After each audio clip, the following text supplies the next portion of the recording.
Hello everyone, today I am looking at Chrono Trigger.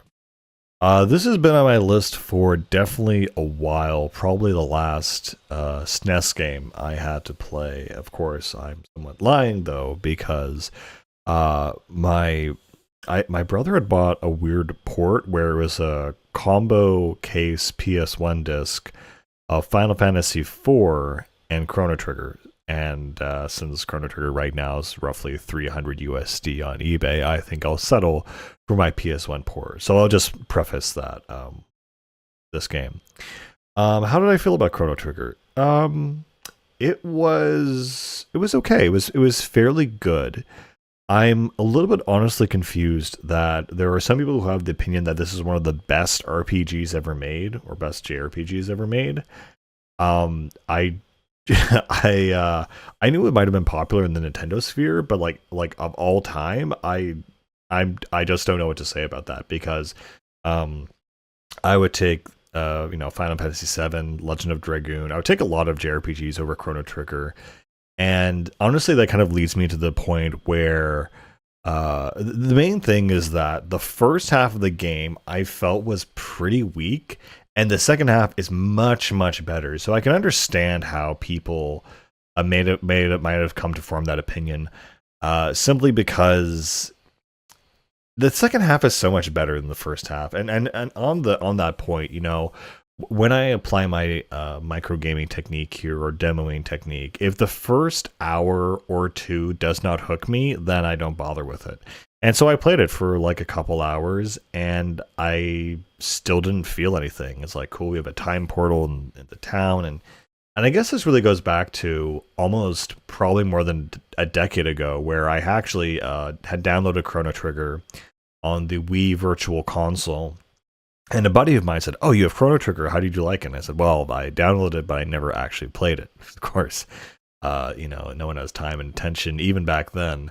And so he said, "Oh, well, let's boot it up and play a bit of it." And so I started it in the Carnival Zone, and I just remember my first impressions of Chrono Trigger, that I was just super overwhelmed, just super like maybe stimulus, but at the same time, it just, I don't know.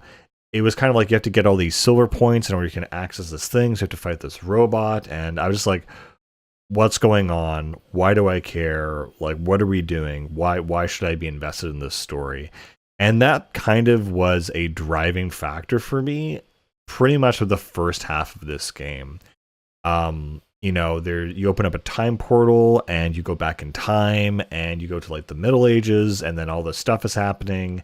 And that's what kind of the first half of the game really is. So from my first impression all those years ago to now, it's more or less the same. I definitely have a lot more focus and attention and patience now. But the first half of this game, stuff just happens.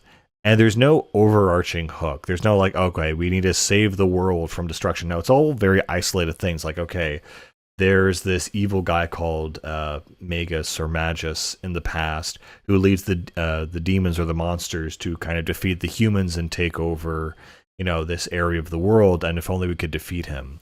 And then you get thrown in prison, and then you have to break out of prison, and then your friend shows up, and you meet the princess, and all this stuff happens, and it's all fairly generic, and I did not feel the pull.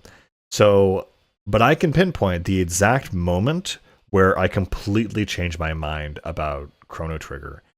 And that moment is when you got to the Land of Zeal, and they play that mystical song. I don't know what it's called. I should have looked it up, but you know the song. You know the Chrono Trigger song, and that whole area with the map of the islands. And unfortunately, the only thing I was thinking of at that moment or being reminded of was the Gachimuchi edit of them like working out on the islands. Anyway, but I really that whole moment was the first real moment in the game for me. The clouds moving in the background at almost like a very slow FPS, like maybe 5 FPS or something, and the music combined with the islands and this new map was that was an experience that was very interesting. And not only was it impactful aesthetically, musically, but also story wise, begin talking to all of these people from this ancient civilization in this new time zone you haven't really been in before, and they just start dumping all this lore out of nowhere about like, yeah, this is what Lavos actually is, who's been behind everything. Here are the queen that's trying to resurrect him, building a machine to harness his energy, which is going to kill the planet, and all this other stuff. And I'm like, okay, cool, good. This is what I've been waiting for. I mean, I think Final Fantasy VII, it takes a while to get that overarching plot about how the world's being destroyed or drained, and yeah, very similar to FF7. I think, and I wasn't super clear on this, if Lavos was the asteroid that came to kill the dinosaurs, and then he survived and starts draining life force from the planet. It's actually very similar to FF7. I'm not sure if I'm like superimposing, but it's kind of the story that I got, is that's where he came from. It's a bit more nuanced in FF7, obviously. But yeah, this ancient civilization is drawing power off of this alien otherworld entity.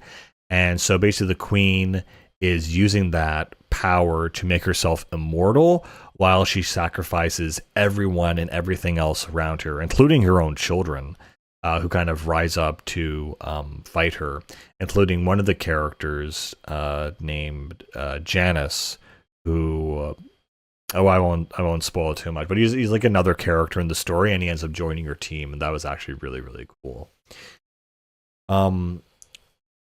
I guess a few other quick things about the game. The Dragon Ball Z art style. So Toriyama was the art director or the character designer, etc. And it's obviously like it's his style, it's his whatever, very obviously in this game. And he went on, of course, to do the Dragon Quest series, and he's known for Dragon Ball and whatnot.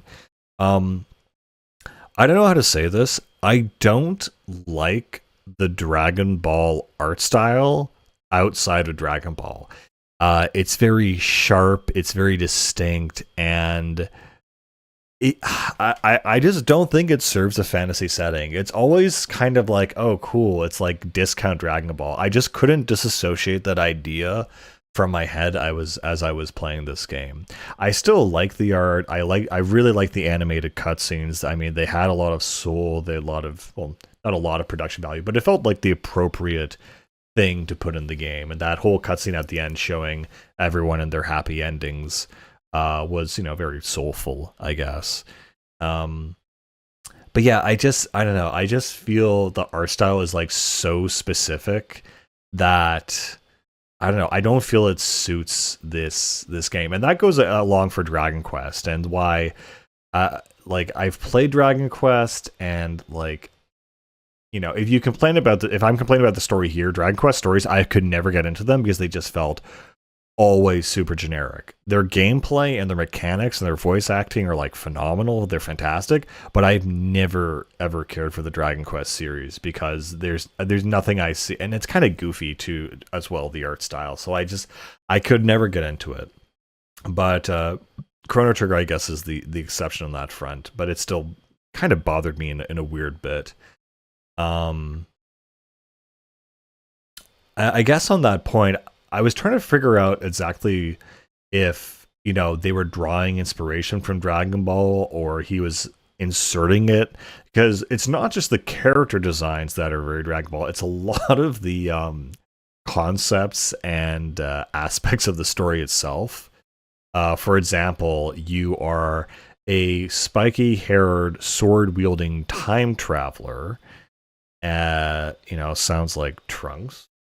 Oh, Prunks? I don't know. His name's Chrono, officially, which is just, I don't know, that's kind of the dumbest thing, because, yeah, okay, it's called Chrono Trigger. Why is it called that? Well, later on in the story, the main character, who I just named after myself, I mean, I'm not sure about other people, but whenever I play an RPG, I always default the main character's name to me, because it's always just, like, I don't have to think about it, and it personalizes the experience. Like, yes, I'm playing as Link or Gordon Freeman, nonverbal protagonist or whatever, but you are the one controlling the character. You're doing all the things. So if I can personalize the character to myself, I always just default to that. The other characters, though, I kind of leave them as default, except for the frog, which I renamed Pepe, because of course I did. Because how could I not?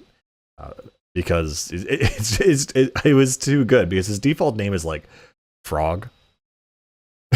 Like I'm sorry, I'm not gonna call him freaking Frog. It's just it's too on the nose. It's too, so I had to call him something else. The only other change I think is when you get Janus, his default name is Magus, which is his, he was the demon lord in like the 6th century or whatever, or 7th century. And I just thought, well, I mean, that's his fake name though. His real name is Janus. And I had this idea or this conflict where if I ever did replay Chrono Trigger, would I rename all the characters' names to their real names? So like Robo is actually Prometheus, Frog is actually Glenn. And I thought, yeah, no, it would make more sense to call them by their real names. Yeah, Robo was one I just stuck with Robo because I just couldn't think of anything else. He's a robot. I thought of calling him Robot, but yeah, that was too. At least calling him like a weird nickname like Robo or Rob or Robodobo or something would make more sense than just calling him Robot. So, and same for Frog. God, if someone actually called him Frog, I know that just hurts. That hurts me. So yeah, and so yeah, why is the game called Chrono Trigger? Well, at a certain point, and I'll give them credit here. Again, the second half is so strong, and there's one scene in the second half where I'm basically going to talk about it, where the main character dies, in the style of like FF7 when Cloud gets wheelchaired, but he dies, like he full on dies, and I was like, oh, this is really interesting. I've never seen someone do something this ballsy before, this intense. Like, yeah, we're just killing the main character. And I was kind of excited to see that because before this, they, I think it was Janus himself said there was a black wind blowing and it predicts that one of your party members will die. So I thought, okay, there's this Princess Shala, obviously like Marl or, Luca might die, and then they're just replaced immediately. Legend of Dragoon, Lavitz dies, and he's immediately replaced by the same like spear wielding guy of Albert. So it's like you didn't really lose anything. So I thought it was be one of those things, like an Aerith or a Tifa. I mean, Aerith actually is permadeath; like she doesn't even get replaced via a different class. However, it doesn't really matter in that game because your materia is just all of your powers, so it doesn't really matter. You can just like swap classes. Cloud could be the healer for all you care, right? So I thought, okay, cool. Like she'll die and get replaced by the princess, or Janus will replace, I don't know, someone else. That's what I thought was going to happen. But no, the MC effing dies. And it's funny how you can tell when a main character dies, because usually when they do like fake outs in movies and video games, the character will just kind of fall over dead, or they'll just be transported somewhere else or something, but you never see their body desecrated. And what happens in the cutscene, because I thought, oh, this looks like he's sacrificing himself, it seems like it's going to be a big deal, and then you see the explosion and you actually see the pixels of his body disintegrate into dust.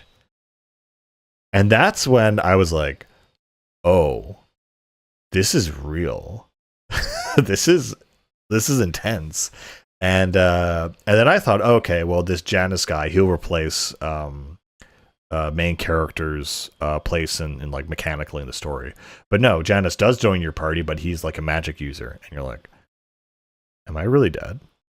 and for a while, I was really, really taken aback, really interested. But again, coming back to the idea of Toriyama's influences, you are very shortly afterwards. I mean, it still was impactful, but very shortly afterwards, you're given a quest that if you find, he gives you, or if you find like the whatever of time, Baron of Time, the wise man, he gives you something called a Chrono Trigger, which is a small spherical object, an egg, that is used to revive past persons and avert timelines.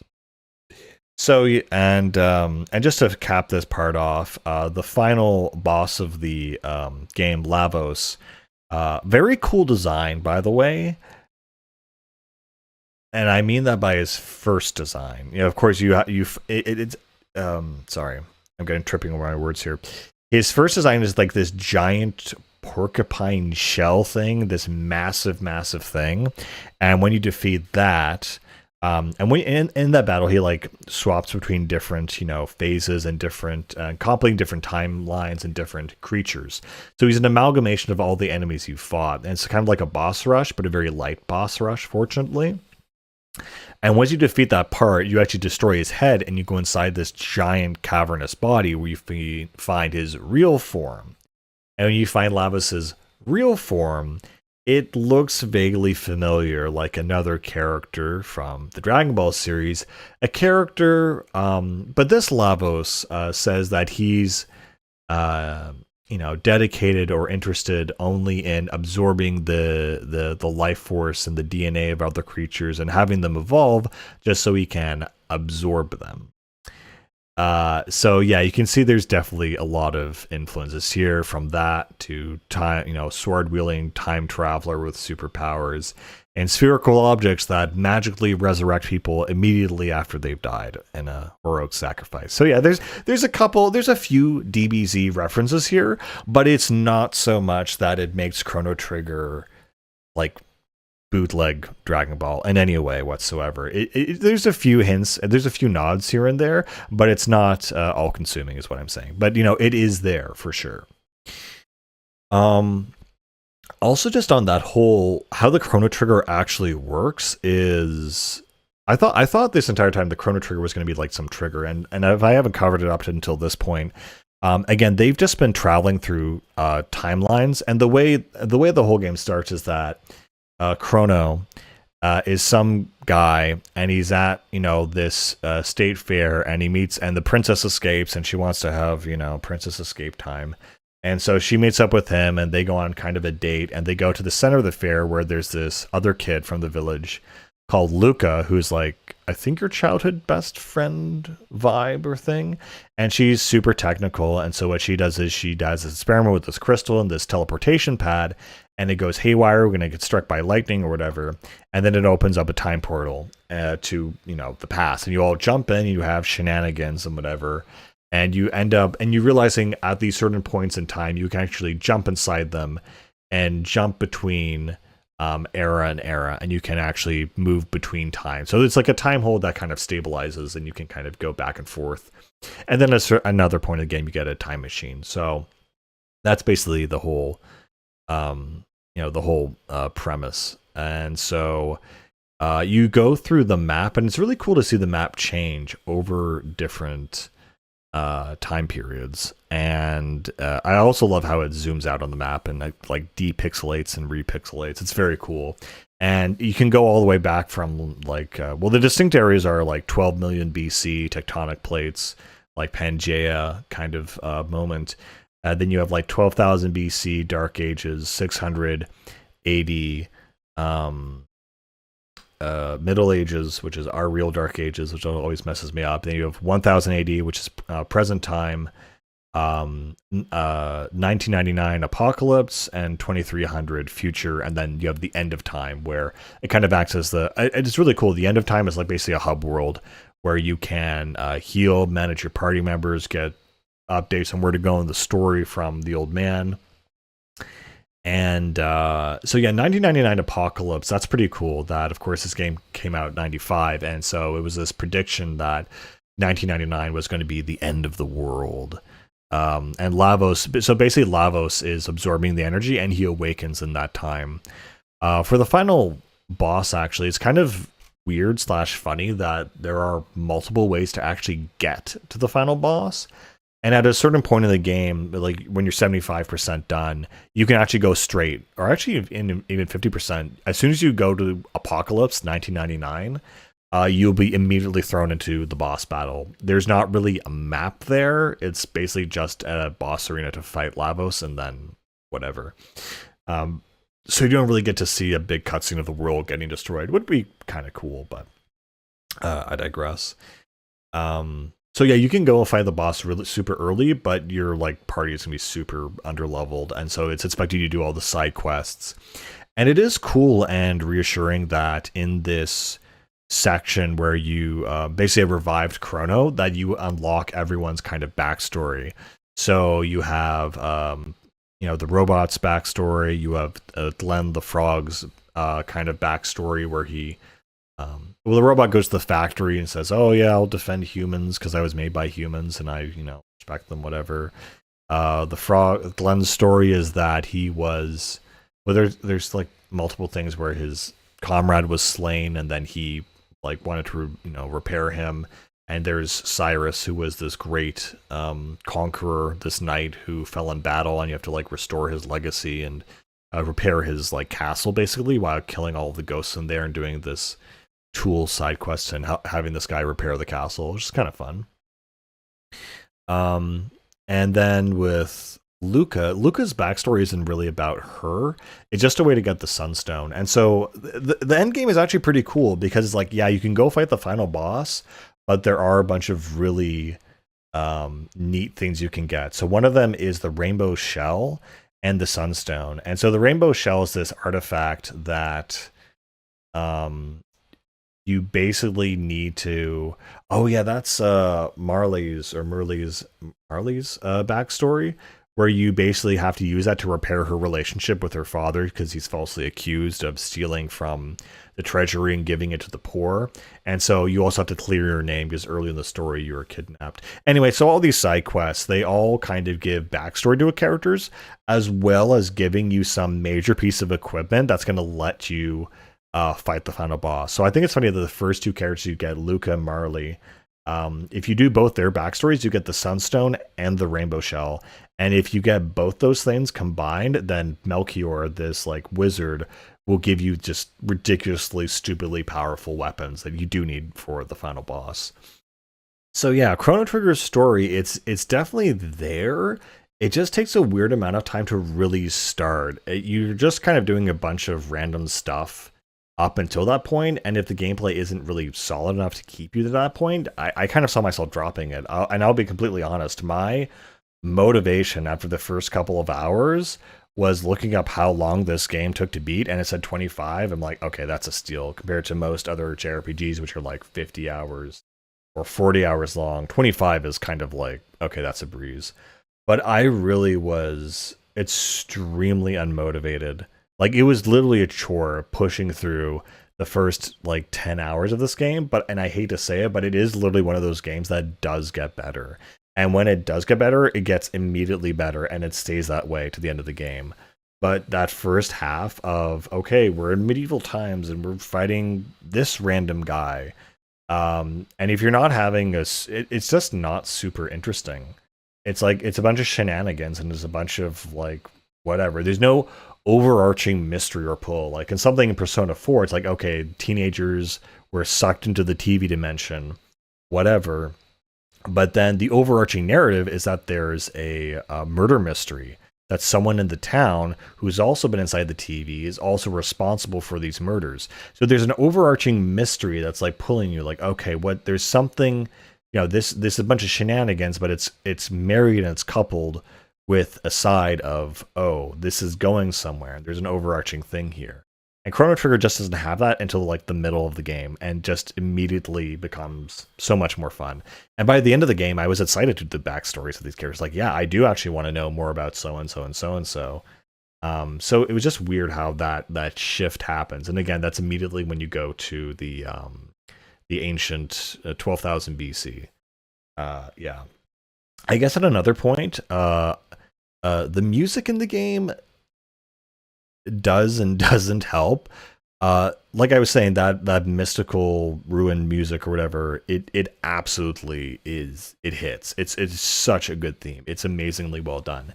And there are other places where it's super, super weak. I would say the prehistoric level, I was bored to tears by that friggin' level, and the music does not help. It's just a bunch of like rocks and like bones and whatever. Like, it sounds very, very, very, very boring. Which is funny because if you go to the hunting range, you have this really upbeat, cool, like the prehistoric fight music.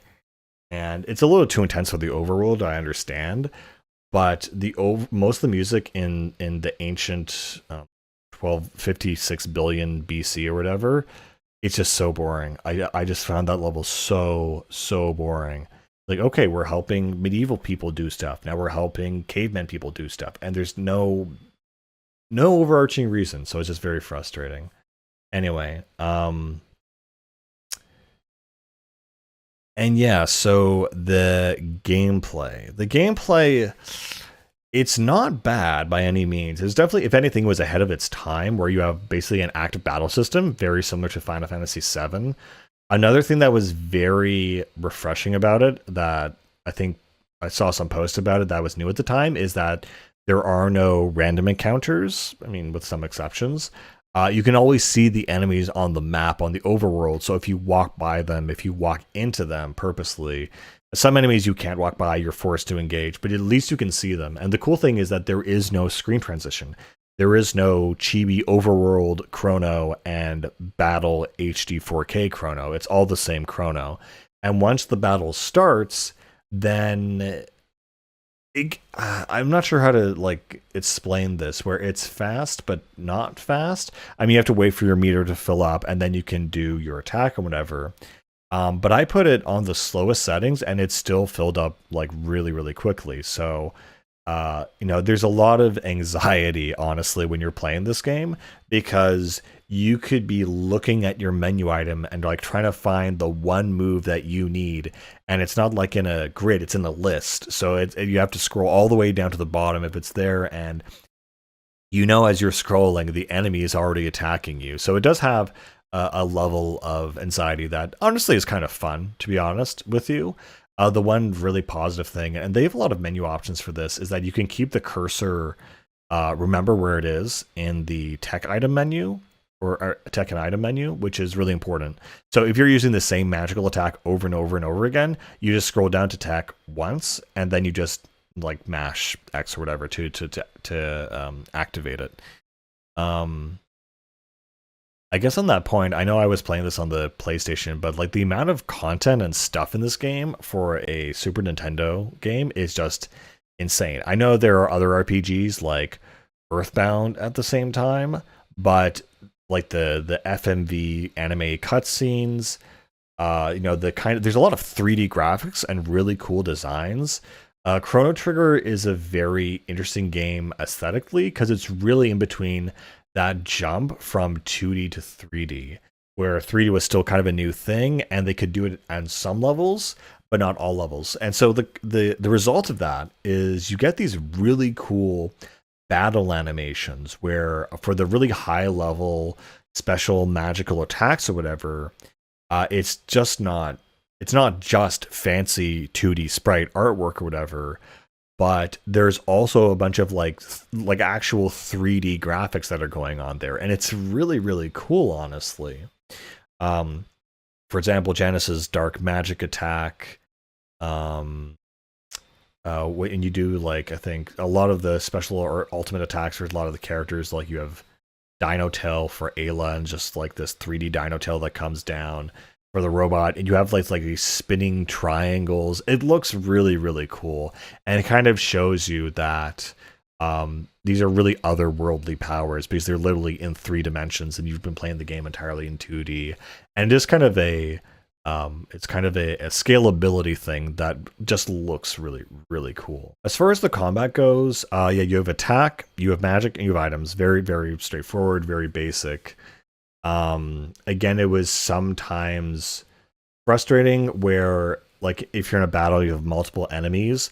Sometimes I would click right and it would go left because the enemy was like lower or higher, and I would end up attacking the wrong. It just happens, and that just happens in RPGs, I guess. It's to be expected, but it was still frustrating when it happened, for sure. And the combat is fine. I think maybe the combat music, again, it was fine, but I honestly really did not enjoy the combat for most of this game. It kind of felt a little bit, I don't know, kind of basic or anxious or watered down. I don't know. I just didn't really dig the actual combat, this moment to moment combat. It was fine. It was serviceable, but I wouldn't say it's anything amazing or worth keeping. And it's pretty much, I mean, it's pretty similar to FF7, I guess, in that sense. But I did enjoy FF7's combat. Not sure why though.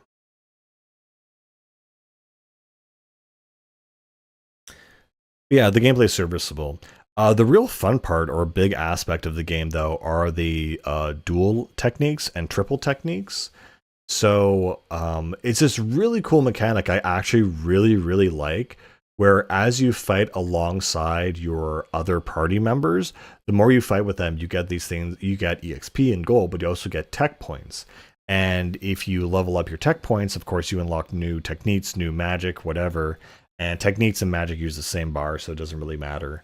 But then you have dual tech. And so that means that Chrono and one of his squad mates, if you go down on the list enough, they'll have a special move. So Luca uses fire magic and fire abilities, and you have a sword and you can spin. So the first thing, I think one of the first ones you get is fire spin or fire whirl or something. And so while Chrono can do a spin with his, sword and hit a bunch of enemies on screen, now it adds fire magic to it and it's doing like double damage and it feels really cool. So I love all these battle animations. My only real critique of the battle animations though are that or of the tech list of the dual techs is that a lot of them just become very obsolete very quickly. I think for each character, you can unlock up to 3 different dual techs. And then near the end of the game, you get a triple tech, which is that all 3, those specific 3 party members, have a specific attack that once all their meters are full, they can unleash it together. And so you just do it all at once. And it's usually an area based thing or a single target based thing, but it does always, the most amount of damage.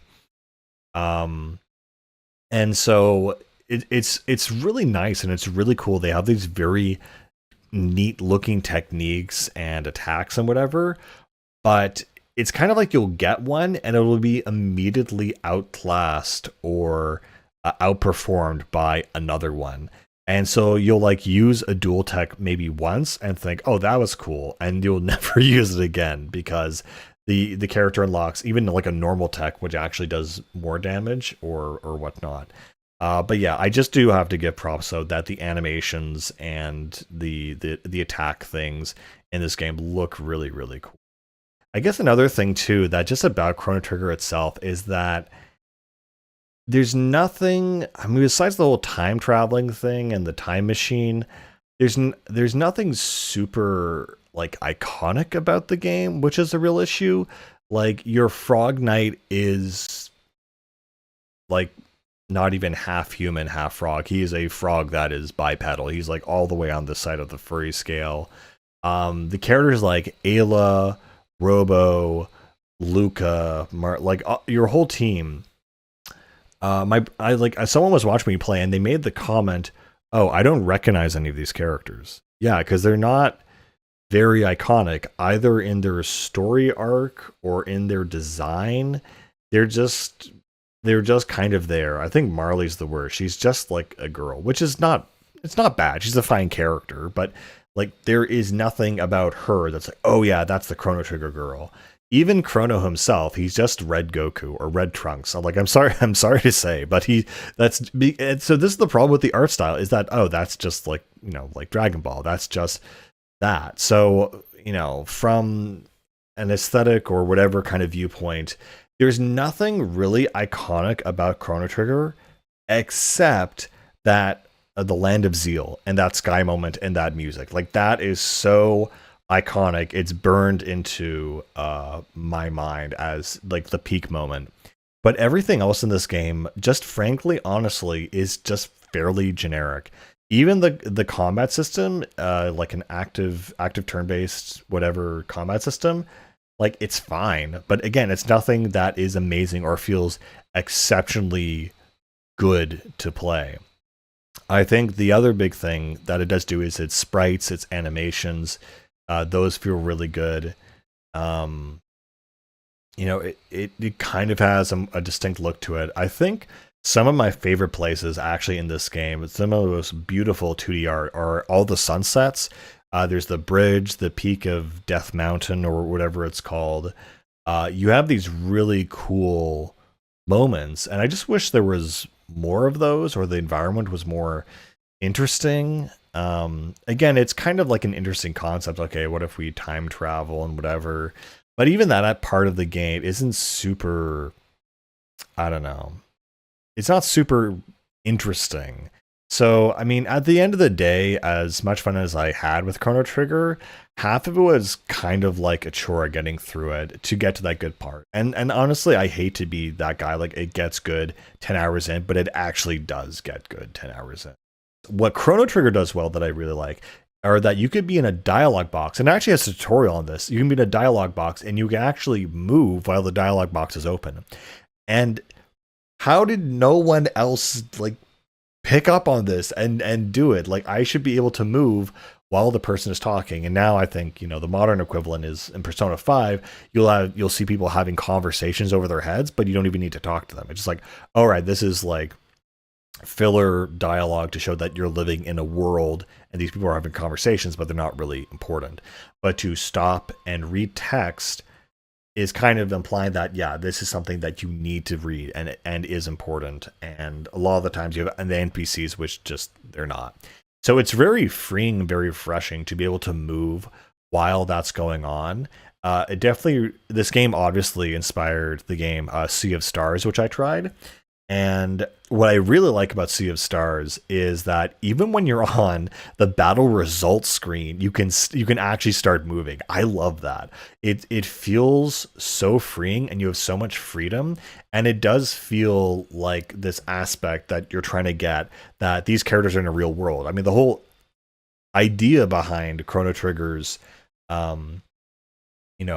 fighting system is that this is live action almost, and so the characters can still move in battle, out of battle. And I think Sea of Stars really took that idea and really nailed it.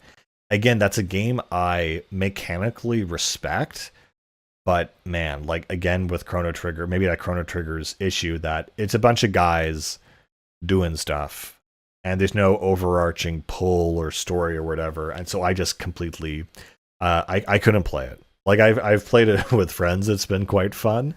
But to play it for me on my own, there just doesn't seem to be a story that hooked me in that first few moments. But mechanically, it is pristine. Like, that is how RPGs should be made. So my whole kind of complaining tirade of like, why don't RPGs do this?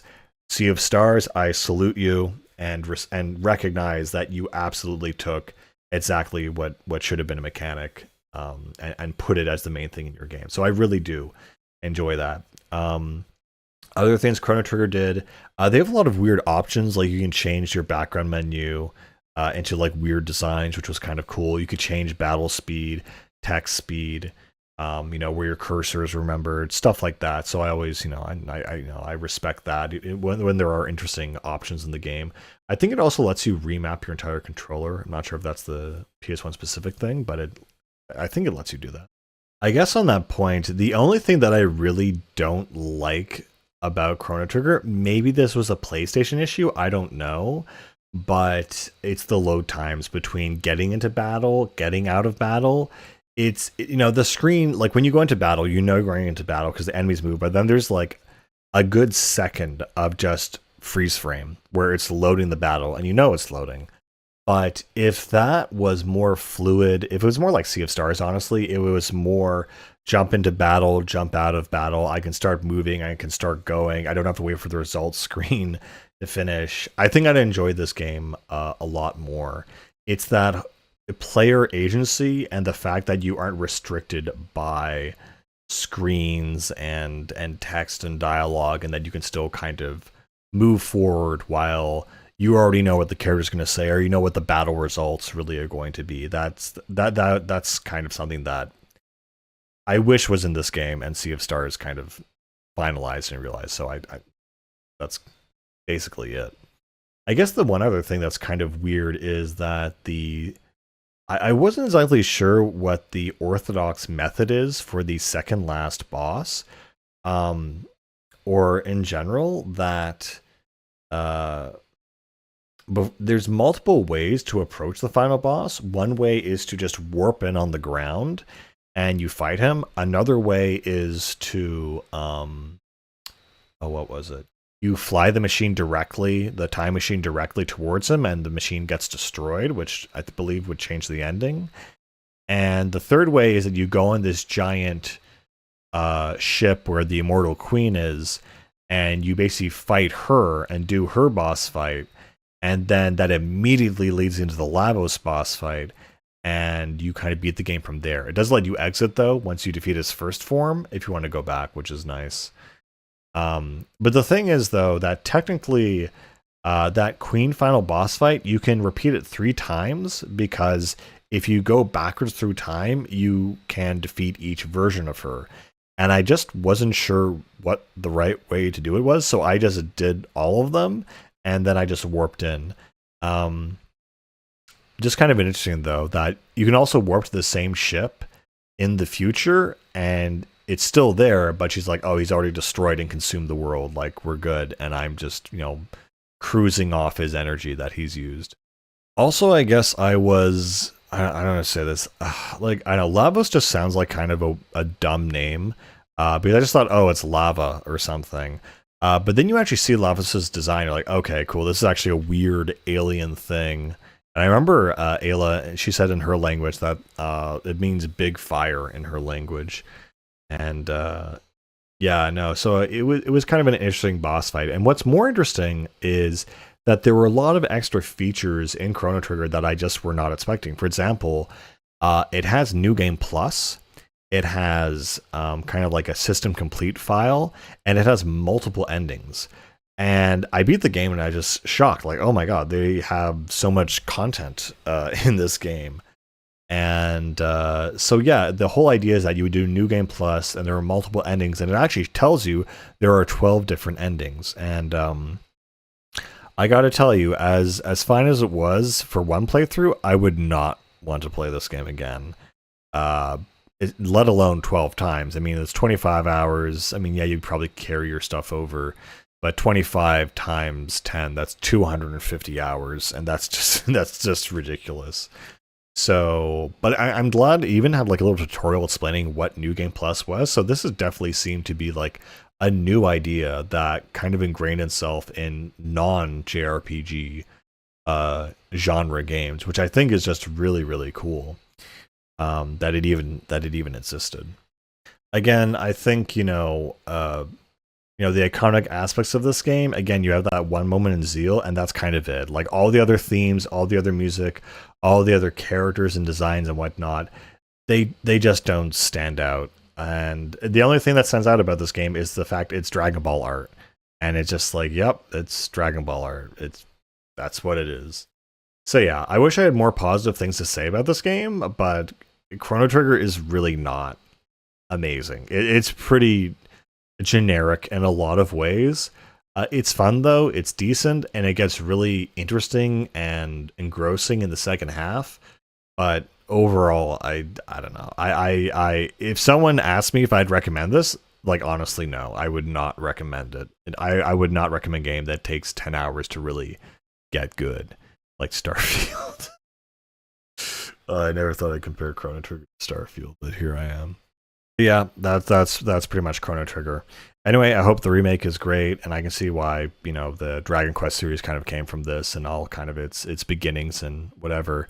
It's funny, in the credits I noticed that there were who was it? It was Tetsuya Nomura and Sakaguchi both worked on this. So there's a lot of old Square energy in here, and of course it's by Squaresoft. So it's just really cool to kind of see that. And the credits themselves, they were actually pretty nice. They had a lot of more 3D slash 2D aesthetics, which I think was really cool. But yeah, that's Chrono Trigger. It's mostly generic, slightly iconic. It's okay. Anyway, that's it. I'll see you later, guys. Bye.